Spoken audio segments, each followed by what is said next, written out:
नमस्कार, मैं हूं आपके साथ मेनका चौधरी। दिल्ली चुनाव के नतीजों को आए 4 दिन का वक्त बीत गया। 8 फरवरी को नतीजे आए थे और आज है 12 फरवरी। तब से लेकर अब तक एक नाम जो लगातार सोशल मीडिया पर चर्चा में है, वो नाम है नुपुर शर्मा का। बीजेपी से निष्कासित नेता नुपुर शर्मा, जिन्हें लेकर तरह तरह की बातें सोशल मीडिया पर हो रही है, तरह तरह के कयास लगाए जा रहे हैं। जो नुपुर शर्मा के समर्थक हैं वो यहां तक मांग कर रहे हैं कि दिल्ली की अगली मुख्यमंत्री नुपुर शर्मा को ही क्यों ना बना दिया जाए। और ऐसे में कुछ लोग ये भी कह रहे हैं कि हो सकता है कि बीजेपी कोई बड़ा फैसला ले ले नुपुर शर्मा को लेकर। क्या ये मुमकिन है? चलिए पहले बात कर लेते हैं कि हुआ क्या है। दरअसल नुपुर शर्मा, जो कि प्रवक्ता भी रही, जून 2022 तक बीजेपी की राष्ट्रीय प्रवक्ता रही, उनके एक बयान को लेकर बहुत बवाल हुआ, जिसके बाद पार्टी ने एक्शन लिया। अनुशासनहीनता की बात कहते हुए पार्टी ने 6 साल के लिए नुपुर शर्मा को पार्टी से बाहर कर दिया, निष्कासित कर दिया। अभी इस अवधि में 3 साल का वक्त बाकी है। जब दिल्ली में विधानसभा चुनाव होने थे तब नुपुर शर्मा के जो समर्थक हैं, उन्हें चाहने वाले लोग हैं, एक बड़ा तबका है जो नुपुर शर्मा के प्रति सिंपैथी रखता है और बहुत बड़ी संख्या में लोग उनके समर्थक भी हैं, जो लगातार चाह रहे हैं कि बीजेपी यानी कि पार्टी नुपुर को वापस ले ले और उन्हें एक बड़ी जिम्मेदारी, अच्छी जिम्मेदारी दे। ऐसे लोगों ने उस वक्त भी बातचीत शुरू कर दी थी जब दिल्ली में विधानसभा चुनाव को लेकर ऐलान हुआ था तारीखों का, और तब ये उम्मीद लगाई जा रही थी कि नुपुर शर्मा को दिल्ली में कोई ना कोई सीट से जरूर चुनाव लड़वाएगी पार्टी में उन्हें वापस ले लेगी और चुनाव भी लड़वाएगी। लेकिन ऐसा हुआ नहीं। ना तो नुपुर शर्मा को चुनाव लड़वाया गया और ना ही चुनाव के नतीजों के आने के बाद पार्टी की ओर से इस पर कोई स्टैंड लिया गया। बावजूद इसके नुपुर शर्मा लगातार अपने समर्थकों के बीच एक्टिव है। हालांकि उनके सिक्योरिटी के मद्देनजर, उनके सुरक्षा के मद्देनजर उन्हें सिक्योरिटी भी दी गई है और कह सकते हैं कि वो कहीं ना कहीं छिप कर रह रही हैं।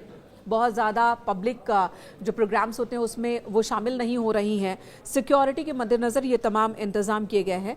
लेकिन इसी बीच जब दिल्ली में चुनाव के नतीजे आए तो एक के बाद एक कई ट्वीट किए नुपुर शर्मा ने और कई सारे रीट्वीट भी किए हैं। उनका आखिरी जो रीट्वीट है, यानी कि सोशल मीडिया साइट पर जो आखिरी एक्टिव थी, आज से 3 दिन पहले थी, जब उन्होंने प्रधानमंत्री नरेंद्र मोदी के विनिंग स्पीच को रीट्वीट किया था।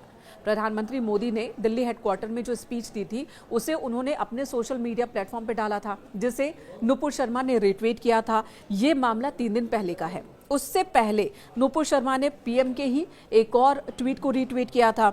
अमित शाह केंद्रीय गृह मंत्री, उनके ट्वीट को रीट्वीट किया था और एक ट्वीट खुद भी किया था नुपुर शर्मा ने, जिसमें उन्होंने अपनी उंगली पर वोट के जो निशान होते हैं, स्याही है, वो दिखाते हुए लिखा था, you can fool all of the people some of the time and some of the people for all time, but you can not fool all the people for all the time. इस तरह से उन्होंने tweet किया था और ये लिखा था कि कुछ लोगों को कुछ वक्त के लिए मूर्ख बनाया जा सकता है, कुछ लोगों को हमेशा के लिए मूर्ख बनाया जा सकता है, लेकिन सभी लोगों को हमेशा के लिए मूर्ख नहीं बनाया जा सकता। और इस तरह से पार्टी को जीत की बधाई दी थी और जीत को सेलिब्रेट किया था। जिसके बाद सोशल मीडिया साइट पर उनके इसी ट्वीट पर कितने लाइक्स है आपको बता दूं, 53 के लाइक्स हैं। उनके इस ट्वीट पर 53 के लाइक्स हैं और व्यू करने वाले लोगों की संख्या तो आप पूछिए मत।